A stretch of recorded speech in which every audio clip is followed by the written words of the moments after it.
Greetings everyone, welcome back to Joe's Metal Mancave. Today we're going to do something a little bit different. Every one of these videos that I post on this channel so far has been specifically themed around black metal or has had several black metal albums mentioned.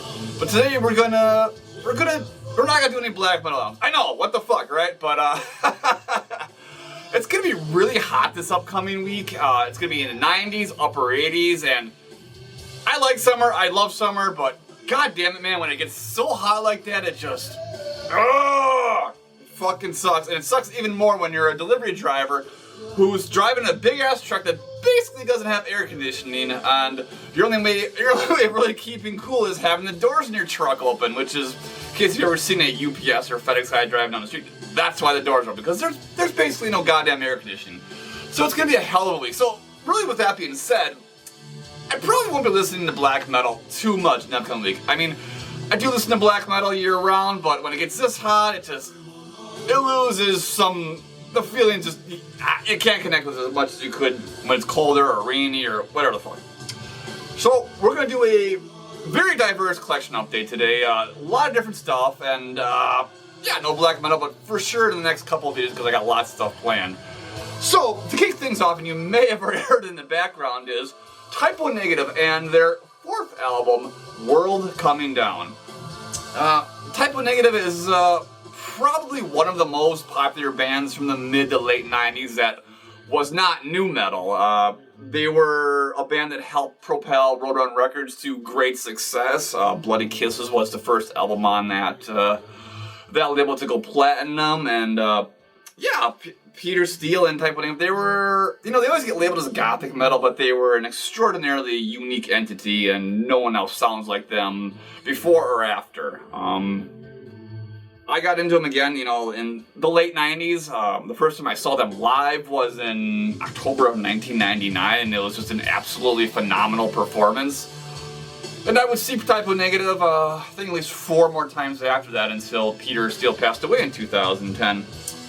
And I remember the moment exactly when I found about it. I was actually at a concert, attending the Swallow the Sun concert, and their lead singer, Mikko Kotomaki, he had mentioned that Peter had passed away, and that it really fucking sucked because it was a huge influence for them.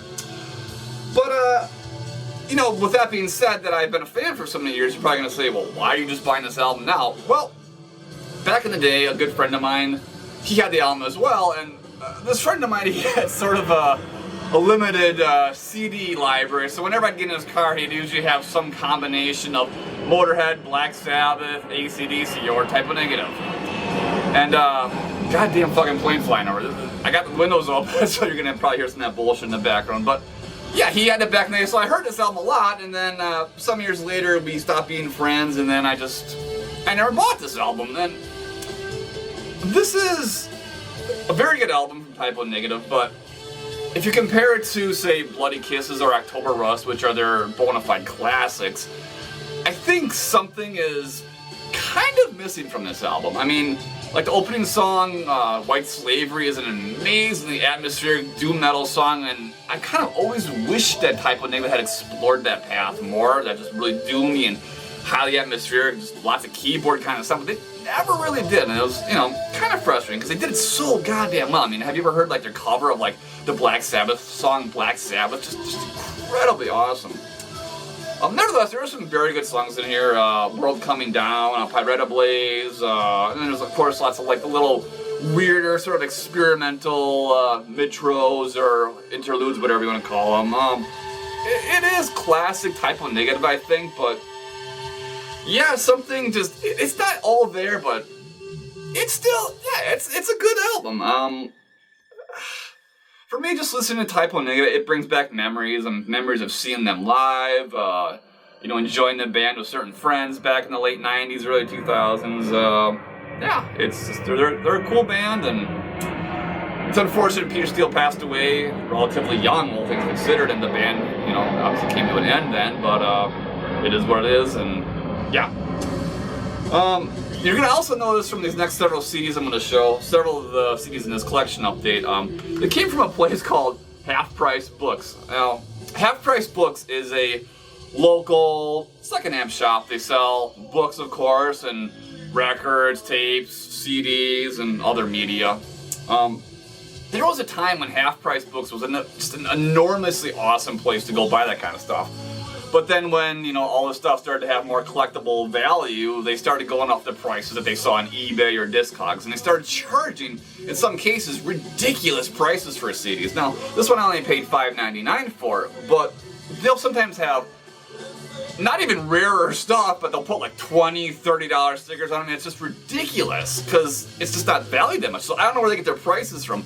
So a buddy of mine, at some point in time, he basically decided to start calling the place Half Price Crooks, which it's what it is. It's insane. But everything I got here to from this particular collection today is I got for cheaper prices. So yeah. Anyway, let's show the booklet for World Coming Down, just in case you don't have it. Oh, that's right. It's folds up to be a poster, which I should actually probably put on my wall, right? Yeah. Why not, right? When I was a kid, I used to put all my like posters and whatnot on my wall, so I think I'll do the same for this. I'm just gonna keep it out so I remind to do that. So it'll probably be behind me in the next video, which you probably have already noticed. I just rearranged and changed things, but I get new artwork all the time, or like this one right here, and then I'm like, well, where am I gonna put this? Then I gotta rearrange things, and yeah.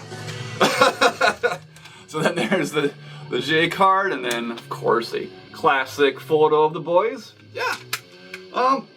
Yeah, cool album. I like it a lot. It's not as classic as Bloody Kisses or October Rust, obviously, but still a solid album. But I think, if I gotta be honest with you, I think this was like the last like really solid Type O Negative album. Like Life Is Killing Me, and honestly, I don't even remember the title of their last record. It just was really boring. But those two, I mean, there was decent songs on those albums, but man, something just. I don't know, man. Something was missing from them, and then, obviously, yeah, Peter passed away in 2010, and that was the end of Type O Negative. So, yeah, that's what I gotta say about Type O Negative. Well, you guys like my new mood lighting, or what? I feel like I'm in, like, a cheap bar or Skate University or something like that. You youngsters won't know what Skate U is, but that was the shit back in the 80s. So, anyway, we're continuing on, and we have not one, not two, but three Motorhead albums to, well, briefly talk about. I'm not gonna really go into individual highlights per se, but Motorhead is, of course, a band I have known for many, many years, going all the way back to the early 90s when I first got into heavy metal. But, for some reason back in the early 90s, I didn't buy any albums of theirs other than Ace of Spades. And then, a few years down the road, a buddy of mine, which I actually mentioned in my last video, he had this combination of basically just listening to Motorhead, Black Sabbath, AC/DC, and Type O Negative, and a few other odds and ends here and there, but it was all, you know, kind of more mainstream metal, Metallica, of course, and Megadeth and shit like that. Yeah, he was more into the more mainstream stuff. So every time I got in his car, and it was fairly often I got in his car, he would have Motorhead playing, and he had like most of their albums, so I never really bought any of the Motorhead albums. And then after me and that friend weren't friends anymore, I just didn't really listen to Motorhead for a long time. And then, you know, generally speaking, yeah, I mean, most of Motorhead's albums are pretty comparable. There's a familiar style throughout all of them, and whether or not you really need to own all of them or even listen to all of them is a debatable thing. But about a year or so ago, I started listening to Motorhead when I was at work doing my delivery route, and I found that it was very motivational for me to keep going on. It got me really amped up, I guess. It's that kind of music. It has a lot of energy, and it's great. And I found these albums for cheap, and I was like, well, I need to finally add more Motorhead to my collection. And I mean, I've heard these albums, like streaming them or whatever else in my buddy's car back in the day, so it's nothing unfamiliar to me. But yeah, we have the first Motorhead album from 1977. But interesting thing I learned after reading about this album some more is that this album was originally recorded as early as 1975, and it was supposed to be released on this record label. Then they were like, we don't like this, and then they basically re-recorded some of the songs from that album, and then this eventually became the debut Motorhead album in 1977. But the earlier version of it, which is called On Parole, which is a much more punky version of this album, is very interesting, especially if you're into like 70s punk music. It's interesting. But even this here, you know, shows a more punky side to Motorhead, and Lenny's distinctive vocal style isn't quite there yet either. So yeah, it's interesting. In the background, of course, we have Iron Fist playing, which is, I think, perhaps when, you know, I think Motorhead started to kind of get their classic sound more established, and just, yeah, man, I mean, great songs, Iron Fist, Loser, Speed Freak, lots of great songs in this album, and then Don't Need Religion's a really great song, too. I remember hearing that when I was a kid, and, yeah, had an influence on me. And then, of course, it has several bonus tracks, too, as a lot of these reissues go. You get alternative versions, basically, instrumental versions. I mean, not anything that's necessarily going to blow away the casual fan, but if you are a Motorhead fanatic, obviously stuff like that is interesting. And then finally, we have their album 1916, which, again, is definitely considered one of the most classic Motorhead albums. There was a slight lineup change by the time they recorded this, and yeah, it's just, man, so many good songs. I love the song I'm So Bad Baby I Don't Care, Going to Brazil, Angel City, Shut You Down, the title track, 1916 is fantastic. It's a great album, man, so yeah, I mean, I'm not going to go into, you know, great details here, obviously, because you guys know Motorhead, but there are the covers and such once again. You probably have these versions at home, or some version of it, and you've undoubtedly heard them. So, anyway, that's Motorhead. You know Motorhead. Next. Alright, more goodies from Half Price Crooks. So up next is Rage and their album Black in Mind. Who the hell is Rage? Well, Rage is a German speed thrash metal band, and back in the Napster days, so we're talking like 99, 2000, I heard the title track from this album, and I really liked it. I was like, yeah, this is just really cool, because 99, 2000 was kind of around the time frame when I was discovering that there was more to thrash metal than, obviously, you know, the more well-known names. There was more out there, lots of underground stuff to discover, and this was a band I came across via Napster. I may or may not have downloaded the whole album, I don't recall, but I know I had the title track, and I eventually burned it to a CDR, so I listened to it several times, and back then I kept thinking, like, man, I need to buy this album. It's a pretty solid album, or at least, you know, at least, again, that song I really like, which you can hear in the background now. It was a cool song, and I liked it, and I meant to buy it, but I just never did. And then, I remember a couple of years ago, this song randomly came back into my life. I don't know if I heard it in a video on YouTube or what, but then I wanted to look it up on Spotify, and the album was not on there, so I was like, fuck. But then, as luck would have it, I found this used copy at Half Price Books. So, this album was... Hold on. Alright, we're back. So, I'm not even drunk. What's going on here? So this album was originally released in 1996, and this is definitely a band sound from 1996. It definitely sounds like 90s metal, kind of, at times, comparable to kind of like what Megadeth was doing back then. That sort of 90s metal thrash-ish sound, I guess. That's probably the best way to describe it. Yeah, and it's a pretty solid album. I gotta be honest with you. I wish I had bought this 20 years ago. I think it would have stuck with me over the years. It's that good. But as it goes, I don't really listen to like a lot of thrash or 90s metal, you know, or 90s mainstream metal anymore. Obviously I listen to mostly black metal. But yeah, again, this is a good, you know, gonna be a good summer album, one I've already blasted from the car a few times, and it wasn't until I got this album home that I realized that it was actually the Japanese version of the album, which was kind of cool. So as you can kind of see, there's the Japanese lettering at the bottom there, but we'll pull the booklet out, show that. There's a picture of the band. And I've never heard anything else from this band, so if you guys have heard anything else from them, let me know what it's like, because I'm actually pretty curious. But as this is the Japanese version, you get the Obi strip, which almost always comes with Japanese CDs. A very, very big booklet. We got all the lyrics, photos of the band. Yeah. That's a picture of the band. Look at that guy. He's like, oh, I got a cigarette. I'm so cool. Yeah.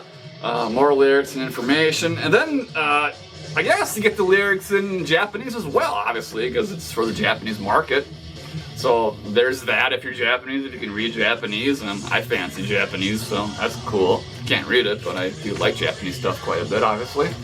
Or maybe it's not obvious, I don't know. But if you know me, I mean, personally, you know I like Japanese shit a lot. Yep, more Japanese stuff, and it just keeps going. And then there's, I guess, their catalog in Japanese for those that would have liked to have ordered it back then. More Japanese, and yeah, and a picture of the band. So yeah, 90s metal, 90s thrashish, Megadeth-ish sounding stuff. It's kind of what a lot of those bands that started in the 80s did in the 90s. Metallica changed, Megadeth changed their sound, so I think all of that had a pretty big influence on the scene. And then obviously, as far as extreme metal was concerned, death metal and black metal were more popular in the 90s. So yeah, bands changed. But yeah, that's Rage. Alright, we're going back a few years in time now, back to 1990, and an album called Shotgun Justice by Razor. So if you don't know Razor, they are a long-running Canadian thrash metal band that started in the early 80s, and although they haven't released a new album since 1997, they're still active nowadays as a touring band or playing live in Canada at least. They're older guys, they're probably in their 60s, so they probably slowed down a lot, and as I said, no albums in over 20 years, but this year's their 6th album. And about 10 years ago was when I first heard about this band. A buddy of mine, he was really, really into me. He's like, you gotta hear fucking Razor. And I think he was specifically mentioning the stuff from the 80s because it seems like the general consensus is most people like their 80s stuff the best.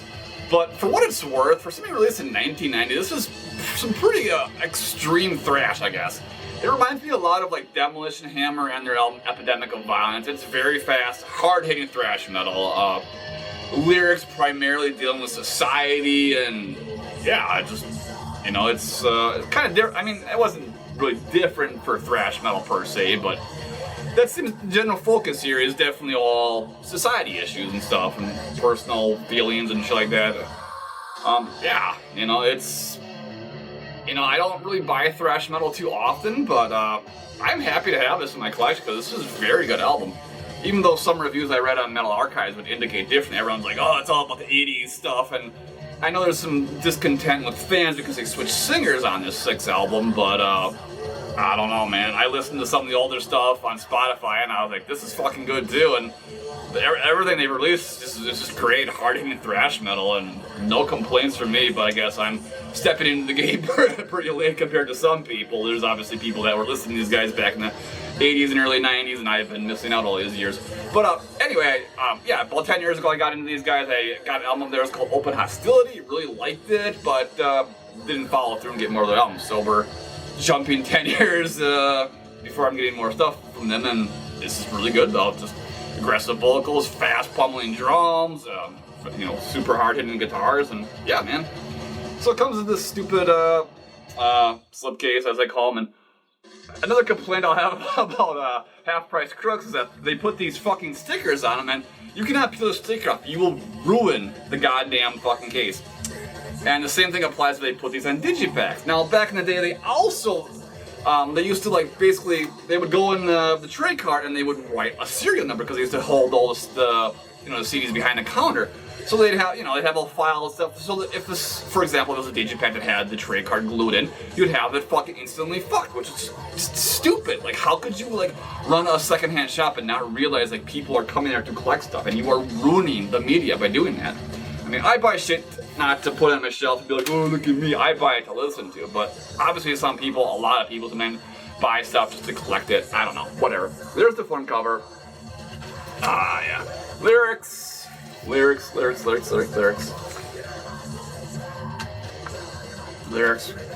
Artwork. Picture of the band as they were in 1990. More lyrics. You guessed it, baby. Lyrics, and there's another close-up of the artwork. That cyborg-ish looking dude, whatever he is, I don't know.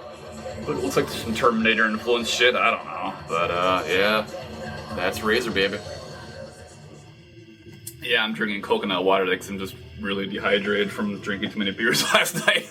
Alright, we're continuing on, and now we're going to talk about a band called Onslaught and their album Power from Hell, which was originally released in 1985. So back in, oh gosh, well over 20 years ago, I had an original pressing of this album, and I liked the album, but it wasn't great. But for something released in 1985, especially the vocals being a little more aggressive and sort of crawly, this probably had a pretty good reputation back then as being a very extreme metal album.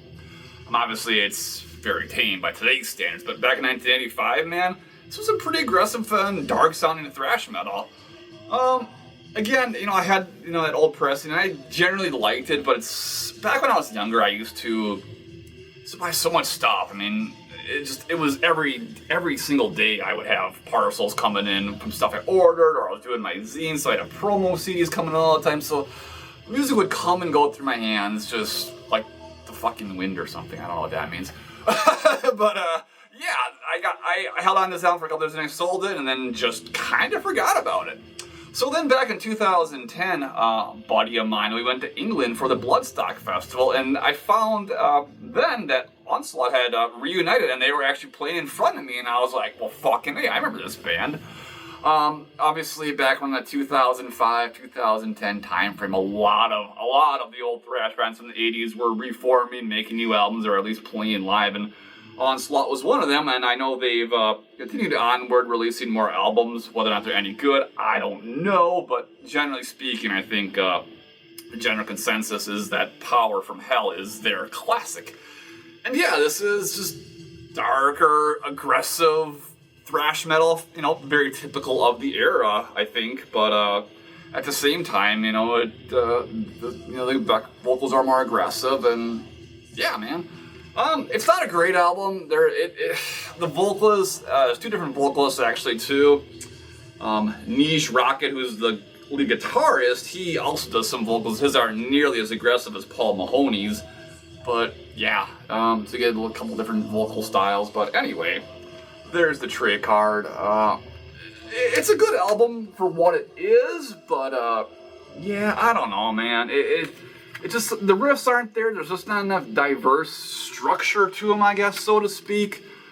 And yeah, I don't know. I mean, yeah, I can put this on and enjoy it. I'm not going to be like disappointed with this. This is certainly an album I could use or put on while hanging out with friends or whatever and be enjoyed by it. But it's not great from start to finish. And it's certainly not mandatory by any means. But if you want to hear just, an earlier, just really aggressive and more underground thrash metal album, well, then Onslaught is worth checking out. Alright, we've hydrated, now let's start dehydrating again. Yeah, Blueberry Week, very refreshing on a nice, decent weather summer day. Yeah, baby. So, now we're going to talk about a band known as Garden of Shadows. I have known about this band since this album was released in 2000, and the album always, well, I should say the album cover always intrigued me, but I never bothered to look it up. But yeah, I'd seen this album, the cover posted on social media and whatever over the years. People were always like, this is a great fucking album, but I didn't really know what it was. I sort of thought it was a black metal band, but turns out that is not the case at all, and I didn't realize that until a few months ago when a friend posted it on Instagram, and I was like, oh, well, that sounds very interesting. So, Garden of Shadows was a band from Maryland, USA, and they had one only album back in 2000 called Oracle Moon, and they play what I would basically describe as atmospheric melodic death metal. Now, when people think of melodic death metal, obviously they think of bands like In Flames, Dark Tranquillity, At the Gates, or maybe more modernish stuff like Insomnium or Omnium Gatherum, stuff like that. That's what people probably think of when the words melodic death metal are muttered. Well, this does not sound like this. This is much more technical sounding, and again, much more atmospheric, just in the way that the guitars are just very emotional sounding, and yeah, the subtle use of keyboards too just enhances the mood greatly. Just very immersive and just very just great stuff, man. And also kind of different from the typical more I guess the grunting that most melodic death metal bands do. This guy uses the vocals, whose name is Chad. Yeah, Chad. He uses a much more low guttural vocal style, which, with that being said, I think may put off some melodic death metal fans because they're so used to that more typical, I guess some people will call it like football shouting kind of vocal style, but no, it's much more low guttural.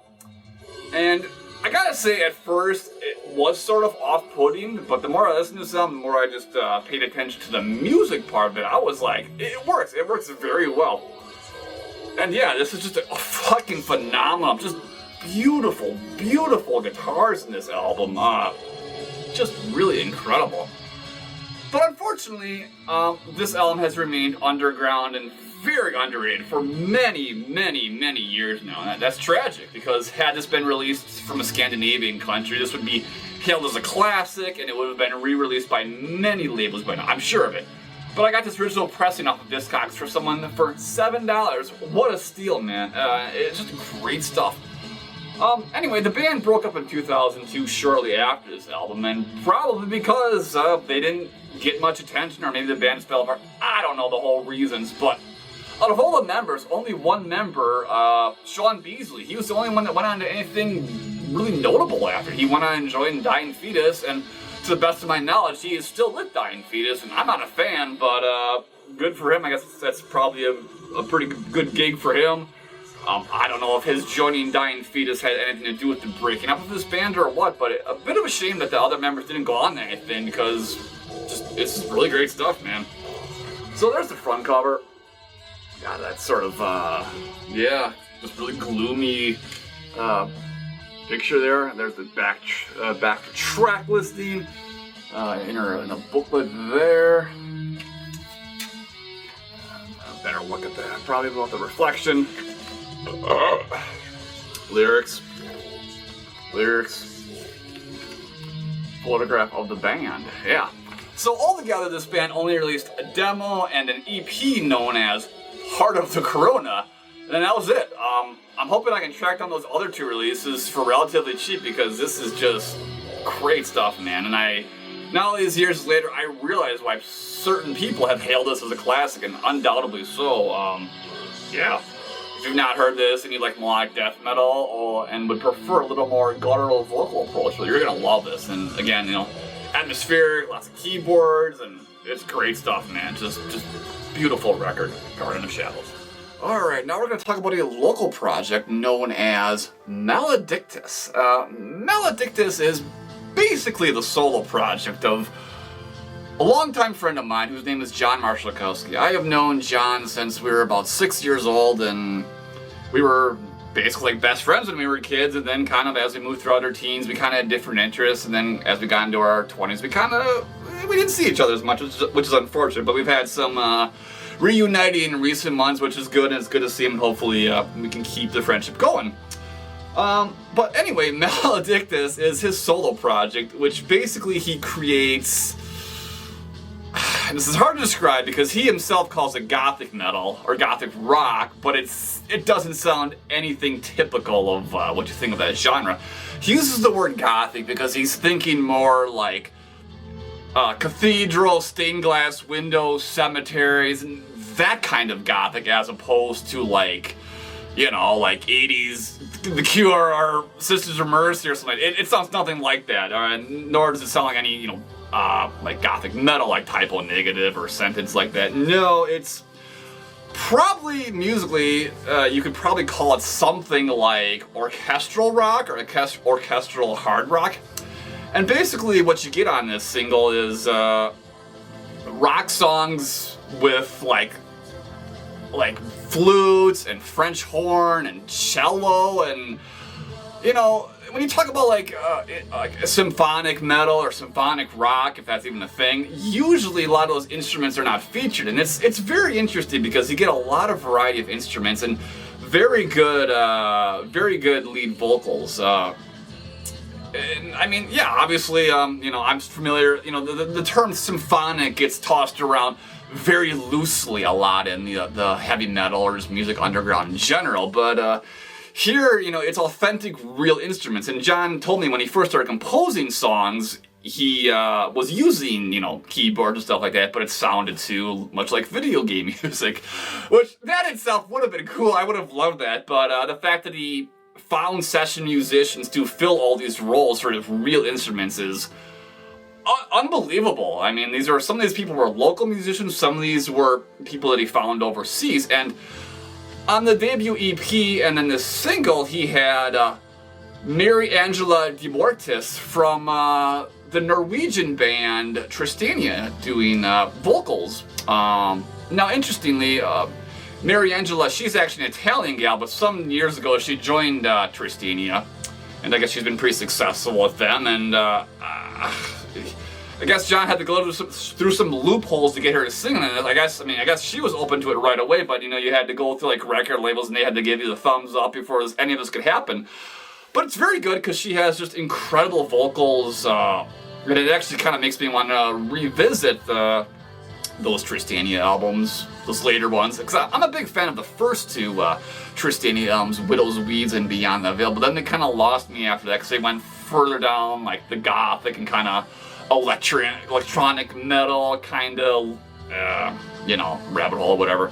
But yeah, I want to go back and check this. But anyway, her vocals in this are just phenomenal. There's just some great layered, like vocal melodies, and I like the fact that her Italian accent really comes out in this. You know, some singers, regardless of where they're from, they start singing and the accent is gone. But I love the fact that her accent really shines through here, and her vocals are absolutely beautiful with the backing choir too. It's a fucking beautiful, gorgeous song, and man, this deserves more listeners. This is just really fucking good, man.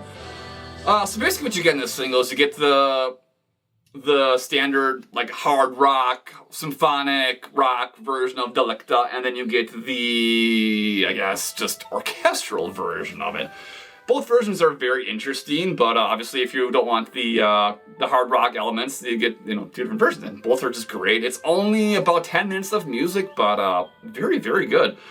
The whole project was backed up on Kickstarter, both this and the earlier EP, and I just saw John recently. I asked him, like, is there going to be a full-length album? And he's not 100% sure what he's going to do, but I think he's kind of going down that path where he's just going to release EPs and singles, because when you stop and think about it, nowadays people, they just want singles. They want EPs or whatever.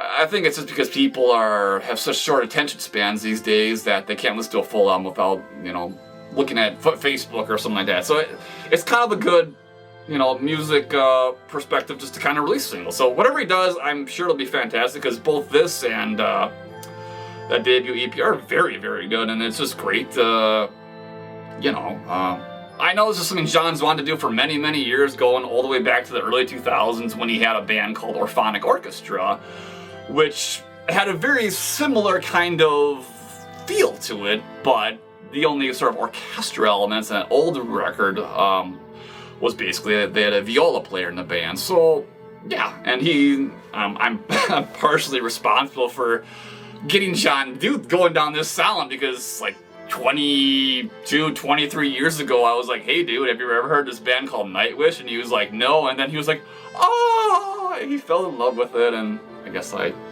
partially responsible for influencing his future musical endeavors. But yeah, he's worked with a lot of singers that have sort of like operatic, is that the word to use, voice, and my own wife might actually be contributing to this project in the future too, so it should be very cool to see how the band unfolds. If they do a full album, if they just release singles, it's gonna be really cool. So anyway, there is still some copies of this left in the Bandcamp. I think I saw like 10 copies left or something. It's, again, just about 10 minutes of music, so alternatively, you can pick up the digital version. It might be the better option, but this is really good. I listened to this so many times now, and it's great, man. I don't know what else to say.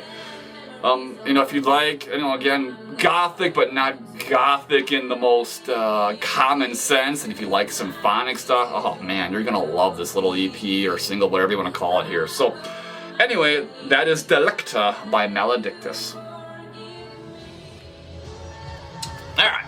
One more album for this collection update, and it's another local band. What? There's actually good music coming out of my home state? Yeah, I can't believe it either. Well, the band in question is Lost Tribes of the Moon, and their second album, Chapter 2, Tales of Strife, Destiny, and Despair.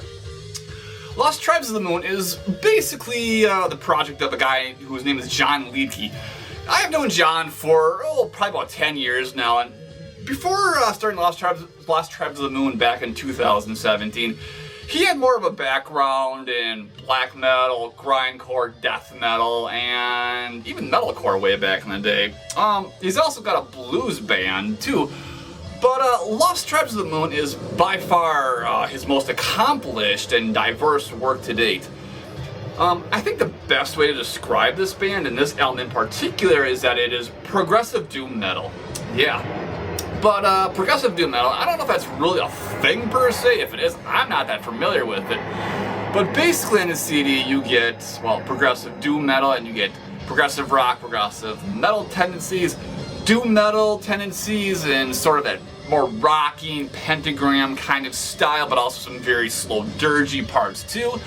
There's also lots of purely acoustic parts. There's some very bluesy riffs. There's some like dark ambient and sort of Kashmish krautrock parts, and then even some purely just like acoustic parts that kind of remind me of like the acoustic songs or sections that you would have found like the older Opeth records, as example.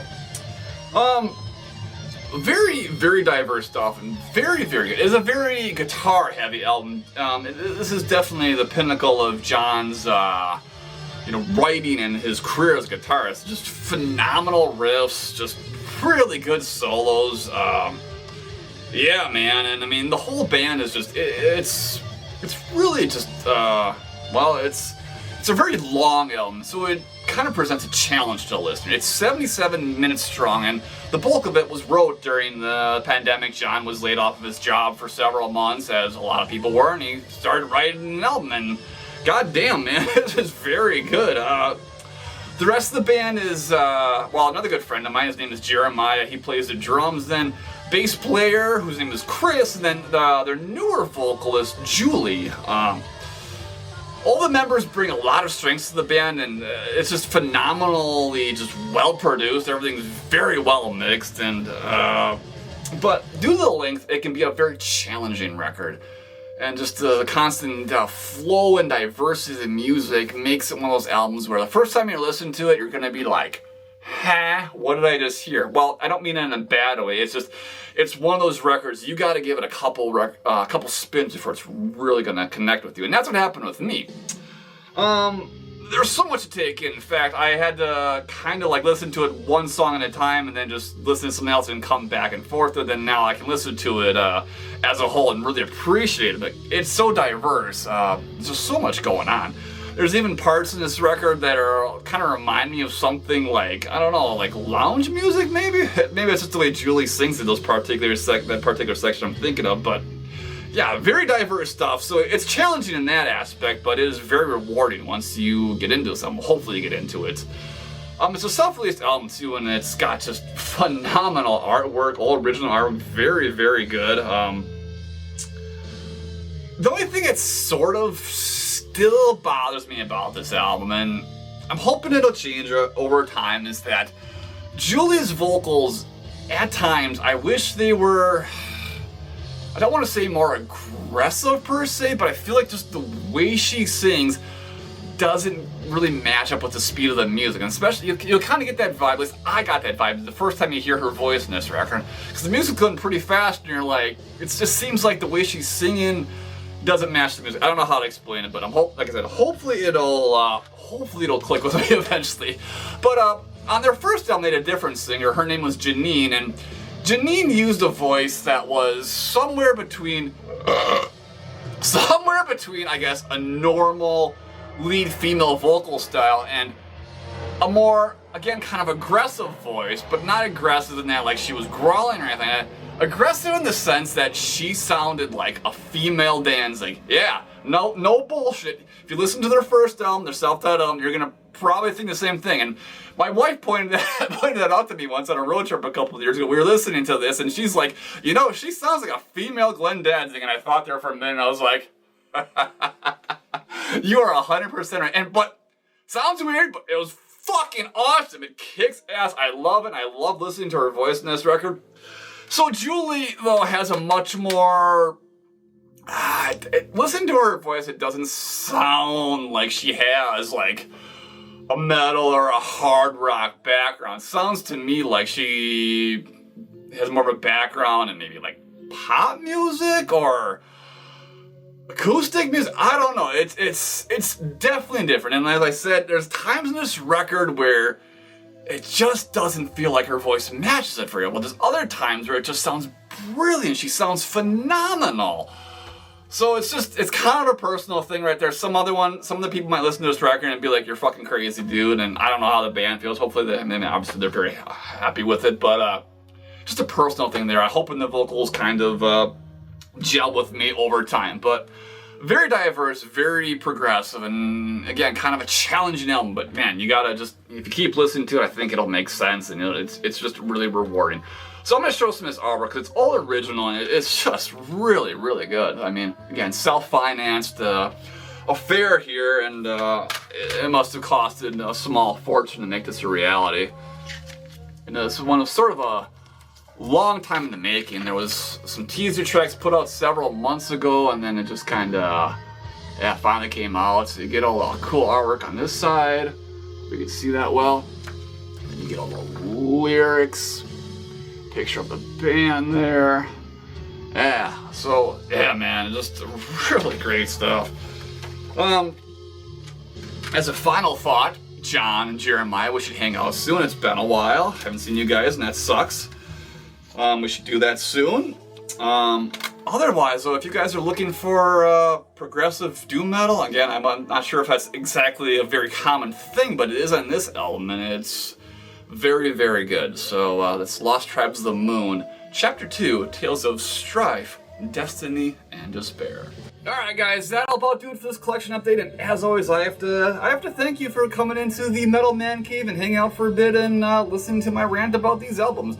Some of these are obviously a little more well-known, but hopefully you maybe will check out the local bands if what I said intrigued you at all. Just really great stuff there, and yeah, man, thanks as always to the people that have been subscribing to this channel. I will be back probably next week with a much more black metal video. As I said earlier, I got a lot of ideas in mind. It's just time, and all that kind of stuff isn't always on my side, so I do these videos when I have time, and it's a Sunday afternoon, and I'm all alone, so what the fuck, might as well do a video, right? And here it is, and I hope you guys enjoyed it. So, thanks again for stopping by Joe's Metal Man Cave. I'll see you next time.